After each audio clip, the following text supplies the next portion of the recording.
This is episode 330 of the Rio Grande Foundation's Tipping Point, New Mexico. I'm Paul Gessing, president of the Rio Grande Foundation, New Mexico's free market think tank. You can find out more about the foundation at riograndefoundation.org.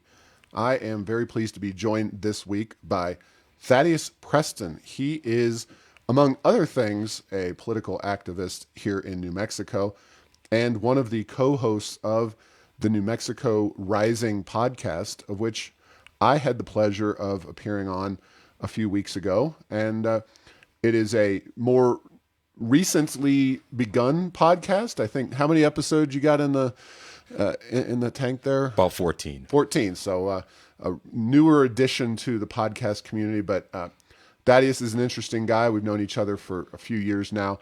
And New Mexico Rising podcast is worth a listen.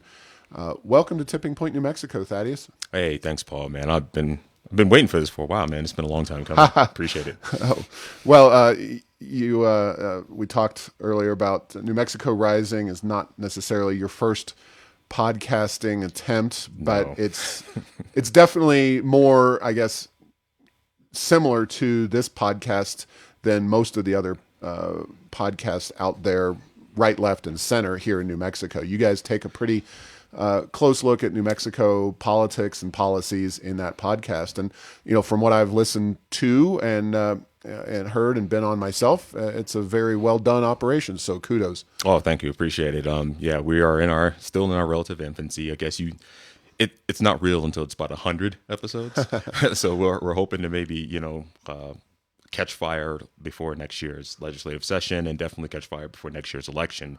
And hopefully we get, a lot more episodes under the belt, a lot more guests that are much more New Mexico focused, so we can maybe make a difference and maybe put some of that AFP training to work. Yeah. You're talking Americans for Prosperity. And of course, they're the grassroots activism organization. We kind of met indirectly through them when the Rio Grande Foundation was co-officed through AFP. But before we get into a little more on New Mexico Rising and kind of your vision, let's talk about you personally. You told me, why don't you tell about yourself, where you're from, and what kind of got you interested in free market, libertarian, whatever you describe yourself as politically? Yeah, I guess I could say libertarian, though some of the more libertarians would probably describe me more as a paleo, more conservative, MAGA-friendly type of guy. But so my name is Thaddeus Preston. I was born in Charleston, South Carolina, the Deep South. I've grown to much more appreciate being from Charleston, South Carolina now that I'm older. You didn't like it growing up? No, I did not like it growing up. It was hot. It wasn't as cool as places like, Virginia, or New York City, or Atlanta and stuff. But man, people love Charleston nowadays. I actually love it now. Okay. And it's unfortunate that it took me having to go back for a couple funerals and some stuff like that to really notice that, like, that's my heritage. That's where I'm from. Despite its checkered past, it is it is the South. Yeah. I love it. I think the people are very polite. We have a very, I guess, nice way of being not polite by being polite. As one of the more bless polite his heart. Yes, exactly. That's just a surefire way of saying, like, you don't know what you're talking about, but bless his heart. But yeah, and so, I mean, my political, I guess, etymology would start with, like, getting up in the mornings when I lived in Charleston, South Carolina, or Goose Creek. As a military brat, I get up in the morning, and on the TV was Rush Limbaugh, right?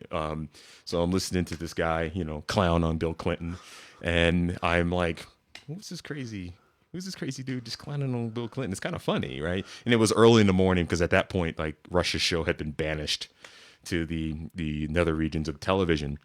And so I tended to just kind of listen to him and kind of agree a lot more with him, even though I was like 16 years old. I didn't really know what was going on. But, being a military brat, growing up in the South, where we are Democrat, Republican, you're conservative, right? It's all about the church. It's all about your heritage, all about family. It's all about all these things. It's the kind of antithesis to what we are, the Democrats are today, right? Because my family typically just voted for the Democrats, but they went to church. There was farming associated with it. My aunt was a retired lieutenant colonel. My mom was a welder.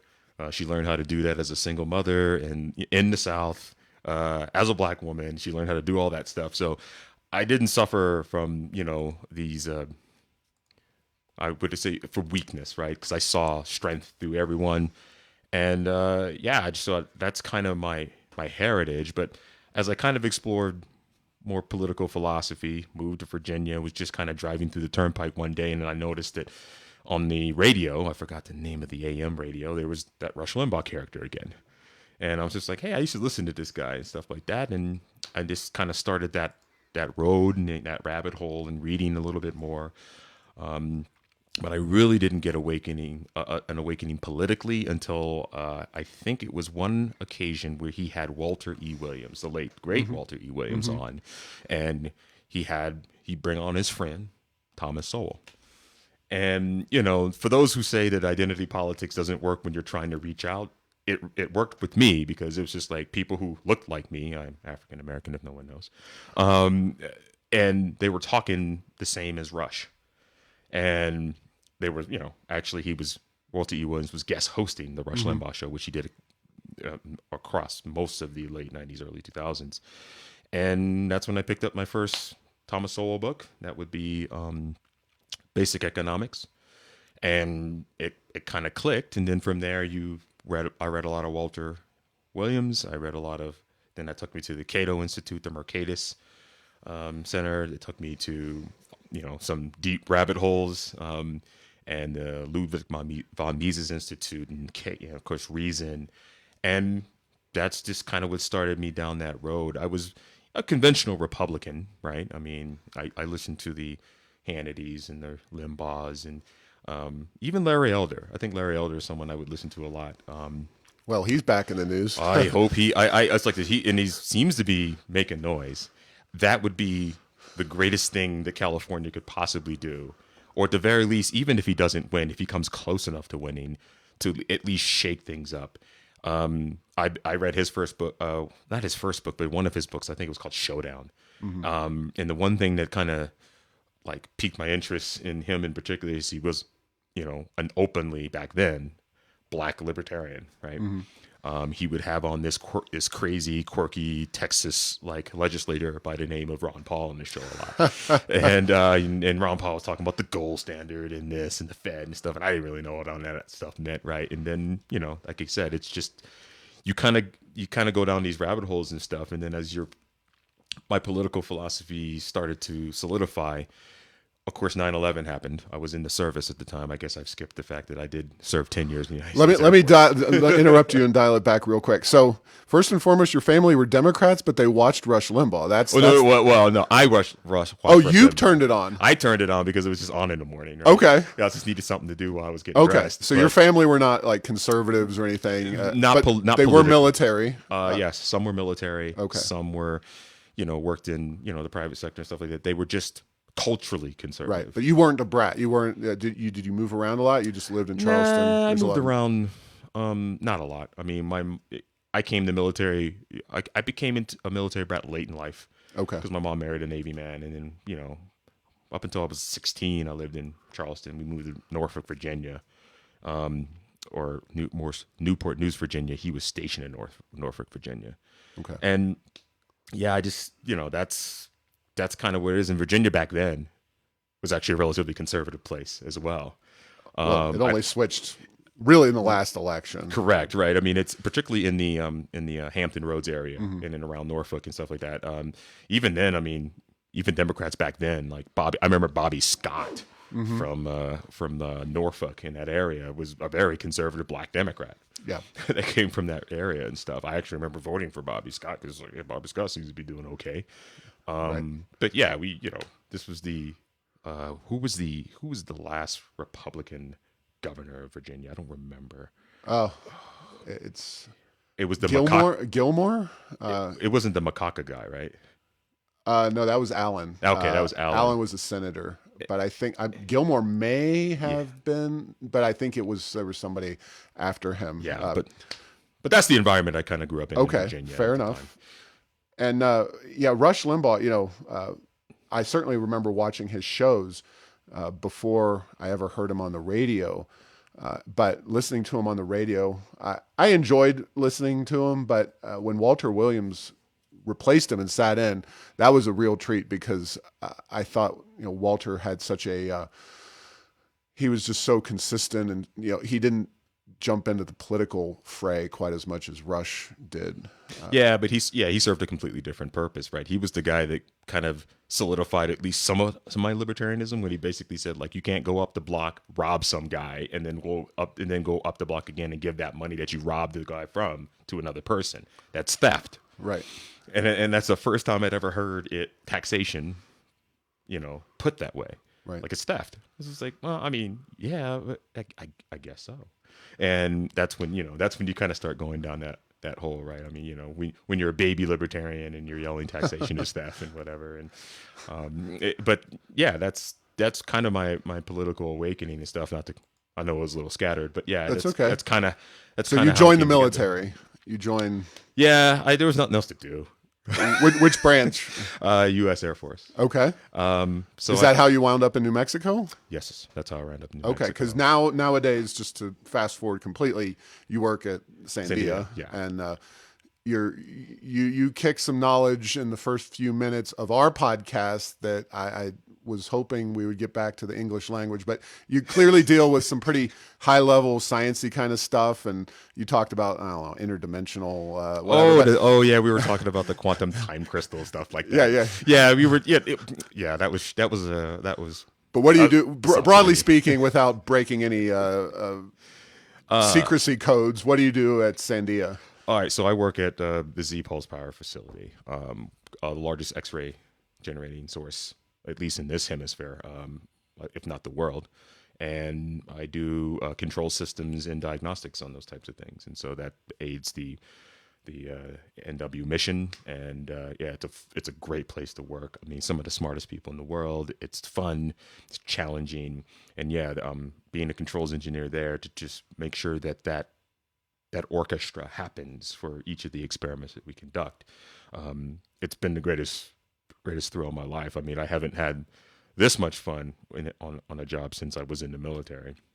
I'm just thrilled that I get to work there and I get to work with those people. There's some other nonsense going on there that kind of it's starting to make it a little uncomfortable. But other than that, I mean, generally speaking, the mission is what excites me, is what fascinates me. And, as someone who has been in the military, and mission being a very important aspect of things and stuff like that. And, I can appreciate it and stuff. And so I have a great time there. So, you're in the military, in the Air Force, stationed here at Kirtland Air Force Base. This was my first assignment, yes. And, I mean, normally in the Air Force and in any military branch, you're going to get moved around a lot. But describe, did you just fall in love with New Mexico and decide you were going to come here, come hell or high water? Did you just get another job in New Mexico? How'd that all work out? So I definitely fell in love with New Mexico, and I fell in love in New Mexico. Okay. That'll do it. So yes, my lovely wife of 20 years who put up with me when I was a poor two-striper. I met her here during my first assignment. Okay. So subsequently after my first assignment here, which was from 98 to 2000, okay, went to Germany. I had the honor of going to Germany for 6 years. Nice. And so as I get to Germany about the summer of 2000, make plans to bring the wife and young daughter at the time over. That didn't really kind of fall into place until 2001. And the irony of that would be in September 11th, I was supposed to go and pick her up from Frankfurt Airport. Oh, boy. And of 2001. And needless to say, that didn't happen.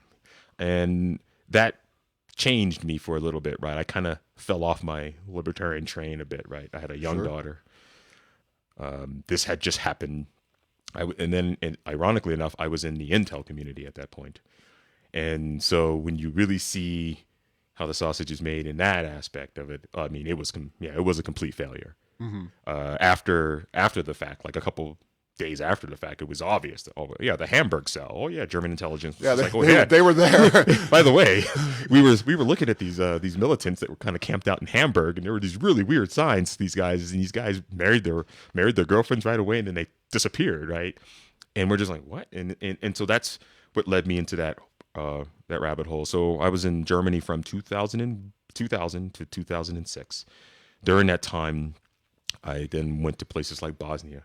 I went to, as part of the global war on terrorism. I went to Ethiopia as part of the global war on terrorism. I went to Pakistan as part of the global war on terrorism. And there's a funny story about Pakistan as well.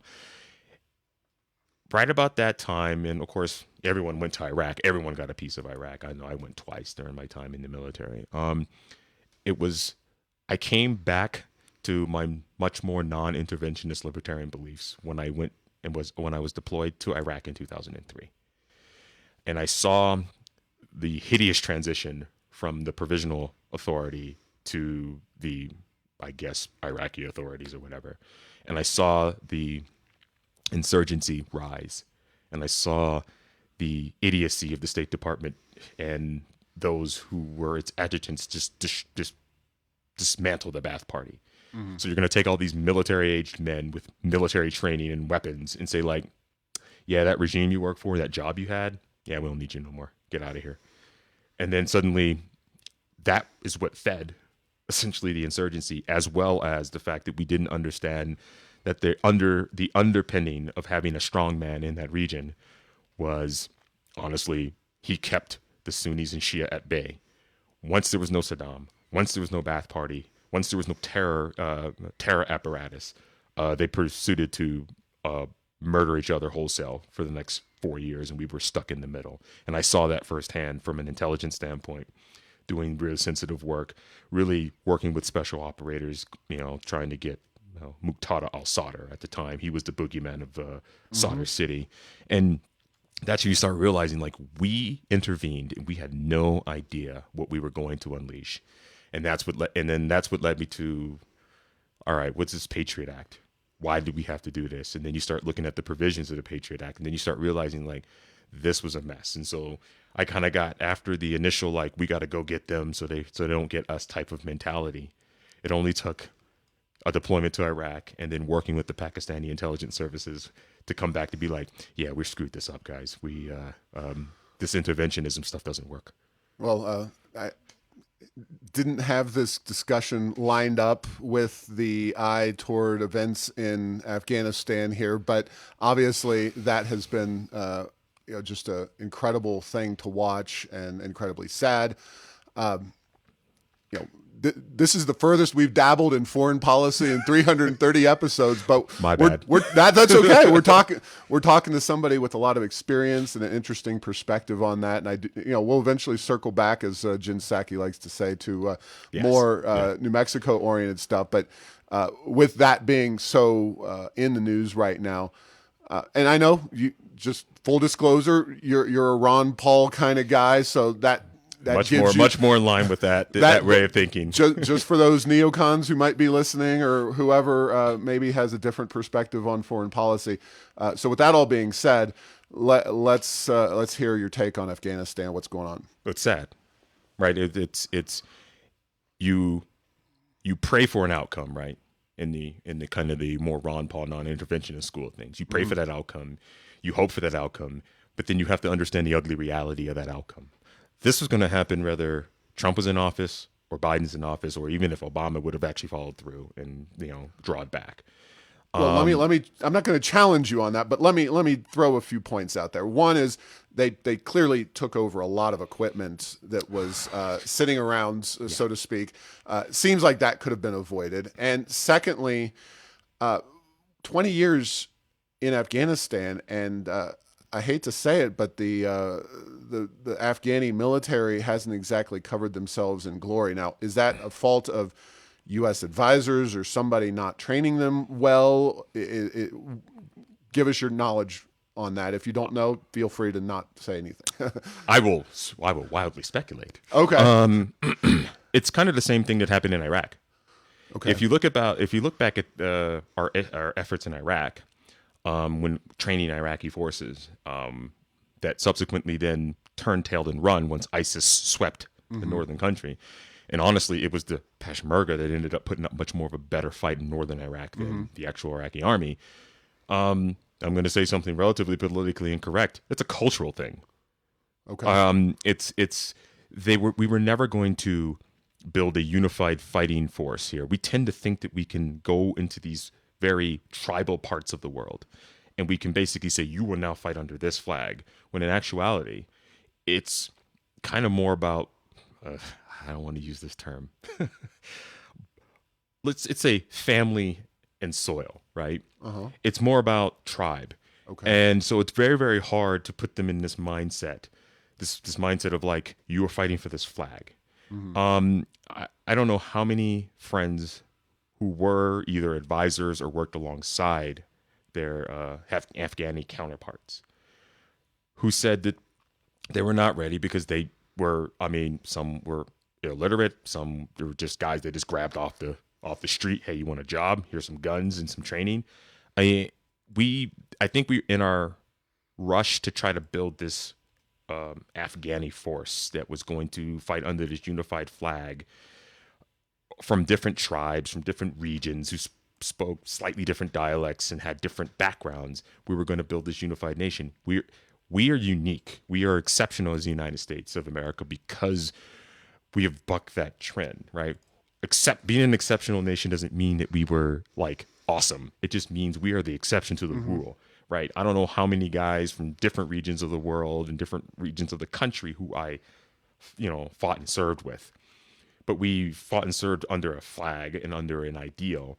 And that's just harder to convey. You can give them the equipment, you can give them training, you can give them all these things. But if they have no will to fight under this flag because they have more allegiance to tribe, then it's going to be very, very hard. And so that's why it kind of broke down. And no offense, once we left and our support wasn't there anymore, why am I going to, no one wants to get killed, right? I got a family, I have a tribe, I have this, I have that. And he's in the Taliban, for lack of a better word, and their ISIS, adjuncts are pretty vicious. And so that's happened a lot. That was the 20-year excursion that we've been dealing with. And that's like, all right, we take this village, we build the schools, we send the girls to the girls and the boys to the school, we build the wells, we do whatever. All right, we're going to leave now. Have fun with that. And then, from the hinterlands, in the summer months, Taliban comes down, takes things over.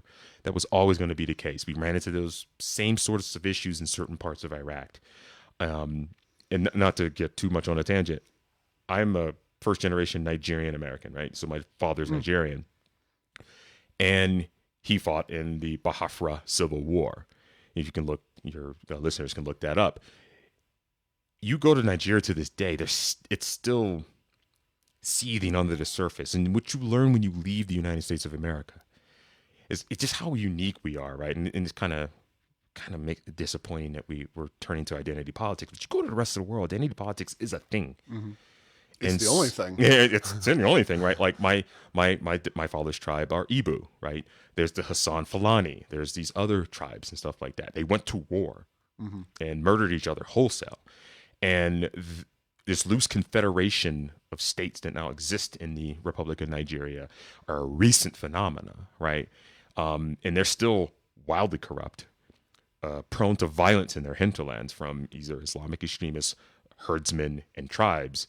And it's the thin veneer of civilization. And so that's a long way of saying that while I understand our initial mission for going into Afghanistan, I didn't disagree with it. Hell, even Ron Paul didn't disagree with it. He voted for our invasion. But under very scoped like mission requirements, right? And then it creeps, which it always does. Like, remember, I told you I went to Bosnia, right? I went to Bosnia in 2002, 2003. That conflict had ended a decade prior, but we were still there. Sure. So it's not to say that, like, look, that's just the price of empire, as Pat Buchanan was apt to say. But yeah, this was probably going to happen. I suspect that it wouldn't have been as bad under Trump, because at least there were carrot and stick conditions. But logistically, it was stupid. We gave up Bagram. We should have never given up Bagram. We gave up Bagram for a defensive position in the middle of an urban center, for which you now see what we are seeing, which is horrific. And it was just the petulance of the current administration to just do completely the opposite of what the previous administration did. For all of its faults, at least there seemed to be a plan in place. And it's funny how this administration now says, hey, well, we can get rid of the Mexico City policy. We can get rid of all these other previous policies that the previous administration had put in place from a foreign policy perspective. But this one thing, well, we're going to follow that plan to the T, right? And Right. so, and you get up there yesterday and it's like, it's their fault. It's just like, come on, bro. Yeah. Now I'm going to kind of dovetail off of something you said a little bit ago, which is identity politics, and take it more to the domestic level. Of course, Yes. you mentioned, and obviously people watch on Facebook, people also listen. They may. Your voice definitely has a strong, you have a very good deep voice. I'm often told that, but your voice is even deeper, and you definitely, you're an African-American guy who is a free market, libertarian type person. Talk about identity politics and critical race theory and anything you want to talk about, just especially as a New Mexican conservative, because we obviously have such a unique culture and a different approach, from the baseline to so many other states. I mean, you're a pretty unique guy because there's not a huge African American community here in New Mexico relative. Right. Charleston, South Carolina is one example, but I grew up back east in Ohio. So just give us your thoughts on that. So I love the openness. Like the one thing I did notice, having grown up back east and then coming out here, just how much friendlier and open they are, even to me, right? Which was a shock to me as a young man. Now, does it matter, right? Well, my wife's Hispanic. My kids are mixed. Mm-hmm. My foster kids are, half Native American, half Filipino, and half Hispanic and stuff like, just a mishmash of things. If you look at our family portrait, right, we're completely. How many foster kids do you have currently, I guess, or how many have you worked with over the years? 4. Okay. And then, of course, they've spawned, grandchildren since then. Yeah, very laudable. Kudos on that. And so that's more my wife and stuff like that. I've just fair enough. You're along. All right. Well, but I won't tell them that. No, man, I love them to death. And so, we were told in the 90s, at least as kids of the 90s, about, united colors of Benetton, cross colors. We're all in this together, whatever. Like, I'm living that ethos that we were taught in the 90s about, cares about race, right? If I see a pretty girl, white, black, Hispanic, whatever, I will, step to her. As long as you're not married. As long as I'm not married. All right. I'm just saying, as a single guy. But no, just the ethos of that time, right? Right. And to see that get kind of slowly eroded away over the last really 10 years is kind of disappointing. It's almost like I feel like we've failed that generation that has kind of fallen victim to this. And it shouldn't even be a thing out here, right? So critical race theory, just period, point blank, is poison. It's the poison. It's a poisonous ideology that plays off of tribalism and tribalism and collectivism in its ugliest forms. I just talked about my family history, and particularly on my Nigerian side, that war is tribalism. It was over tribalism, and it was absolutely bloody. And if we're not careful here, maybe not this generation, in a generation or two, if we let this kind of fester, you're going to get two very terrible reactions. It will become tribal to the point where we will fracture or balkanize, and that balkanization could take the form of what happened in the Balkans, right, where eventually people start shooting at each other, or you're going to get a reactionary movement that comes up that's the Handmaid's Tale meets the Ayatollahs, that will reinforce another orthodoxy. we need to not go down either of those roads. Sure. You're already seeing a reaction from a lot of the white community, right? I had this theory going into 2016 or 2015, 2016, that basically was some of the underlying trends were cultural that led to basically a lot of people, particularly white people, going to Trump. And it's just like, it's because you had an entire administration that was demonizing people, demonizing a people based on their skin color and their heritage, who had voted for the first African American president twice. And you were still telling them that that wasn't good enough. And so you get a reactionary movement. I don't, how many times in history do we have to look at this and see this, right? I mean, I equate it to the decadence, I guess, of today. Not to get all conservative on you. But I look at the decadence of today as pre-World War II Berlin. And basically what led to the reactionary right-wing fascist parties was this kind of pushback against this libertine decadence. And also the fact, they lost the war. They were, they were I guess a debauched and debilitated people. And yeah, it led to one guy coming up and saying, like, I can fix this and I can bring back glory. And so that's what I think we will move toward if we are not careful about this stuff. And I don't even know why it's even an issue here in New Mexico. This is one of the most diverse places I've lived. And to see, I mean, I guess there might be a history if you're talking Native Americans versus the native Spaniards, or the native whites versus the small, very minute African American population. I don't see why we would need to either introduce that to either into our politics or education or anything. Yeah, it's thanks for your honest answers on that and your detailed answers. I guess one thing that gives me some hope is the Census Bureau just released data showing that the increase in mixed race relationships and people kind of continues. So while we have the political aspect and you get all the Twitter and even riots, let's be frank, in real terms, it's the old economist term. I know you're aware of it. Expressed preference. People, when it actually comes to interacting and being partners with people of the opposite race, they're very willing to do that. That doesn't mean the political thing is worked out. Yeah, Twitter's not the real world, guys. Yeah. Social media as a whole is not the real world. It is a. But you are on Twitter. I am a lot on Twitter. I can get very spicy on Twitter too. So if people want to follow you, how would they do that? At Nick Way, so that's NICKWAYE. All right. Be warned. Sometimes associate or about whatever you want to call yourself, but Trump also made inroads in the African American community. Do you think that was more of a cult of personality kind of situation, that he was somehow personality-wise more attractive to African-American voters, or do you think they found something specifically about him, or maybe Republican conservative ideas that we may see show up in future elections? Whatever you have analysis there, I'd love to hear it. Yeah, so let's be frank and let's be blunt. The African-American community as a whole, at least with the African-American community I grew up in, is culturally conservative, right?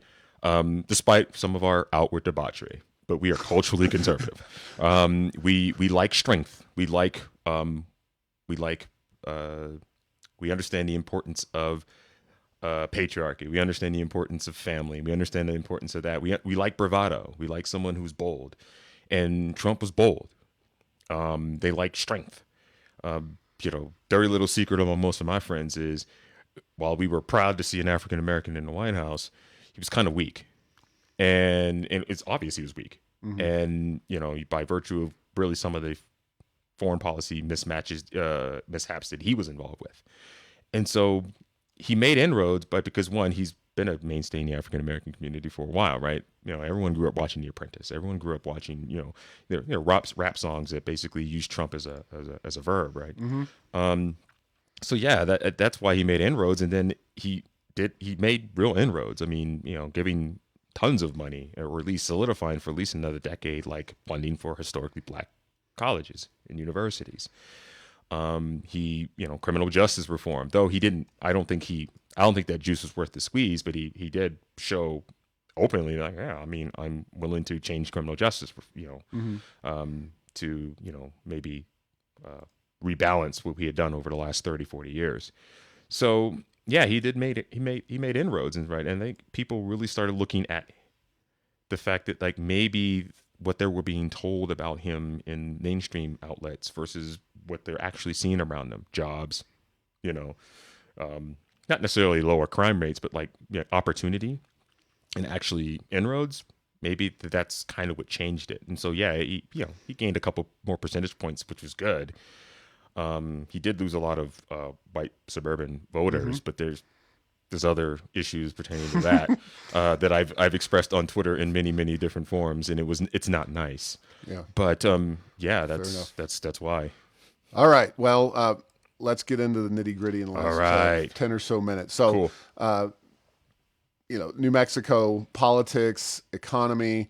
I think we agree on a lot of issues, but you tell me what you think we need to do here in New Mexico, both to win elections as well as to get New Mexico in a more positive direction. It's nebulous. So definitely there's a certain, my opinion, culture of corruption that's kind of tolerated here. We are way too overregulated here when it comes to all aspects of doing any sort of business. There's I don't know, there's this hatred of our natural resource extraction industries that are, weirdly enough, a great contributor to, our revenues that they just want to destroy. I definitely think we should, because we've talked to a lot of movers and shakers here. The GOP in particular needs to do a better job of outreach, and they need to be bold here. You're out of power, so why are you trying to act like you're going to be the respectable, more polished, party that will get back into power? That has not worked for you for almost how long?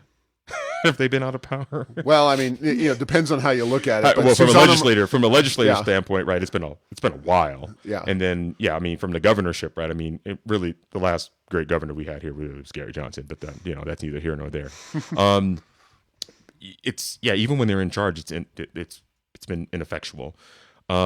Stop throwing money and subsidies at outside industries and start, maybe looking at what you're doing here in the state, and maybe make it easier for people that might stop, to start these types of things, right? How long did it take for the movie industry to really take hold here? How many hundreds of millions did we have to give, and who did we handicap in the process here?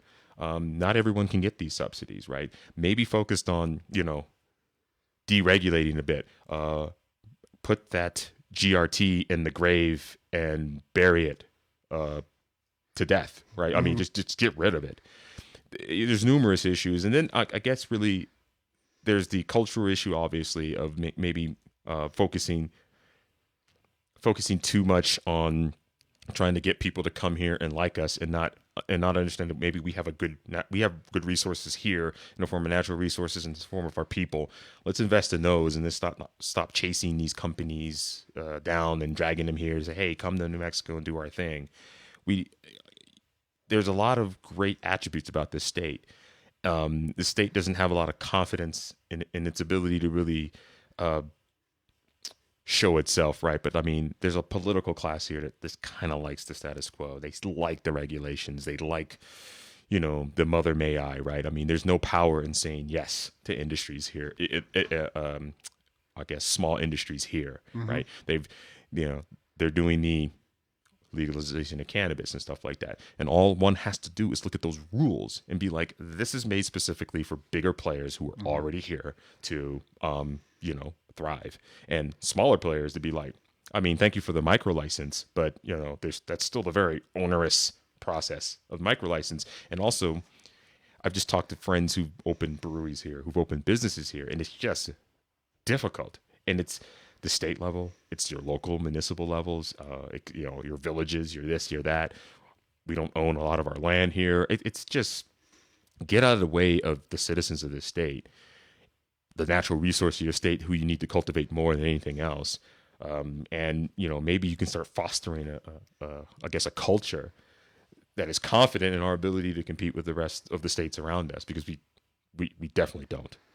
Yeah, and that's what the Rio Grande Foundation, quite honestly, spends a lot of our time doing, is just saying, look, all of our neighbors are bastions of economic growth and prosperity and jobs, private sector jobs especially. Mm-hmm. And I'm not going to hammer you for being a government contractor, but you do live in New Mexico, so you're going to be part of that effort. Yeah. But what I want to talk to last as we in the conversation is, I bet your kids probably don't go to the government schools. Not anymore. They did before. Did. Okay. Yes, right. And talk about that and that experience. I have not liked. I find the quality of their product wanting, and I think a lot of it is cultural. That the one thing I did learn when I first got here was like there's more of a celebration for graduating from high school than it is to do any sort of attainment thereafter. There's more of a celebration of, well, she's 15 or 16 and has a baby. I mean, it's good. Life is great. Pro-choice all the way. But I mean, pro-life all the way. I'm sorry. But that has economic and other sorts of consequences, right? The only beautiful thing we have here is like there's multi-generational households and there's lots of family here, and I mean the family structure I do like, but yeah, man, the education system as a whole, man, like I had the kids learning about things that really just didn't matter, right? And they get out to the real world. They're not encouraging, at least at some schools, any vocation. It's all about college, right? Because what is the new mandate, right? That they have to at least apply for college or join the military or do something silly before they can graduate and stuff like that. And it's just like, well, how about teach vocation? How about do some of those things? I think we're just a microcosm of that. And don't get me started on the PED. I live down in Los Lunas, and while I'm not necessarily a fan of the past school board, I'm not a big fan of the current school board. That's just a microcosm of just the amount of corruption, silliness, nonsense that we deal with. And we spend so much of the plurality of the state budget on education, and yet we get nothing out of it, right? And those who we do train through that system, they leave the state, right? They don't attend, most of them don't attend university here. So I've been less than satisfied with what I've gotten from the public education system here. I hear you. Now, working at Sandia like you do, you have, I'm sure, a different perspective on that. Now, you're working in very high level, very specific skill sets. And this is one of the kind of dichotomies of New Mexico, is that our existing education system doesn't turn out a great product by and large, especially the government schools. But you have these incredibly educated people flocking here for these jobs at Sandia, at Los Alamos. How does that whole thing work out when, especially if new people come here and they hear about the crime and the schools and whatnot? What's their reaction? And then, just talk about the people that do come here. They're typically, the people who come here are typically, even if they don't have the high degree of education and stuff like that, are self-selecting in the sense that like they're willing to leave home and you can obtain the skills. The one thing I have learned, and most of the guys I do work around with, who do much more of the day-to-day on the ground stuff, most of them are just high school educated. From a technician standpoint, and some of the smartest guys I know, right? And they learned on the job. Are they mostly guys? You work in a pretty male-dominated? Yeah.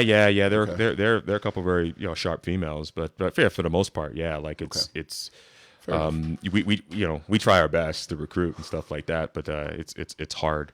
But I guess they get here, they see what's up. Typically, what they do is they then either homeschool immediately, or they try to find other type of parochial institutions here that will support their needs, right? Or they'll be very selective zip code wise about where they move, so they can get the best out of that. And that's why school choice is kind of awesome in a sense, but like for them, because we don't necessarily have school choice as a whole here, right? I mean, it's kind of Charter schools. sure, yeah, but that's about as close as we've gotten. But they typically just be like, all right, well, what's the either private school or what zip code do I have to live in, right? Yep. And then that's what they'll do.